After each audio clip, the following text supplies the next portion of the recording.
കാലങ്ങൾ സ്നേഹിച്ച ഇത്തിത്താനത്തിന്റെ മണ്ണിലിതാ വീണ്ടും ഇറങ്ങുന്നു. ഗതകാല പ്രൗഢിയോടെ ആ ഗജരാജരത്ന പട്ട സമർപ്പണം. അതെ, പൊന്നിളം കാവിലമ്മയുടെ തന്ത്ര കുടുംബാംഗമായ സൂര്യകാലടിമന സമർപ്പിച്ചിരുന്ന ആ ഗജരാജരത്നപ്പട്ടം ഇത്തവണ ഇളംകാവ് ദേവസ്വത്തിന്റെ ആഭിമുഖ്യത്തിൽ സമർപ്പിക്കുകയായി. സുവ്യക്തമായ നിയമാവലിയുടെ ഒരുങ്ങിയിരിക്കുന്നു ഇന്നിവിടെ പട്ടം സമർപ്പണം. ഗജരാജരത്നപ്പട്ടം സമർപ്പിക്കുവാൻ തുടങ്ങിയ കാലത്തു തന്നെ വിജയശ്രീ ലാളിതനായത് അവൻ തന്നെ. ആദ്യത്തെയും നിലവിൽ അവസാനത്തെയും ഗജരാജപട്ടം ചൂടിയവൻ അവൻ തന്നെ.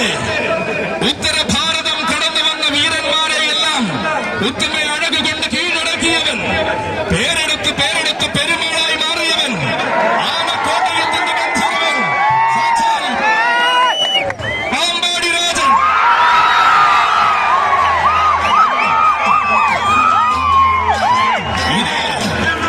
ഗജരാജരത്നപ്പട്ടം ഇവിടെ ആരംഭിച്ചതും അവസാനിച്ചതും പാമ്പാടി രാജനിലായിരുന്നു.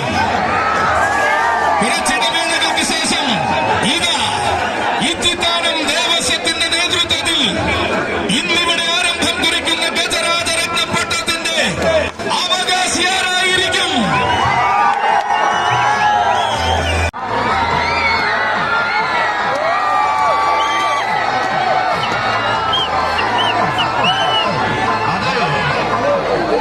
കാലങ്ങൾക്ക് ശേഷം ഇത്തിത്താനത്തിന്റെ മണ്ണിൽ ഈ ഗജമേളയിൽ പങ്കുചേരുന്ന ഗജവീര കേസരികൾക്കിതാ ഒരു സൗന്ദര്യപട്ടം വീണ്ടും ആരംഭം കുറിക്കുന്നു. ഇത്തിത്താനം ദേവസ്വത്തിന്റെ വകയായി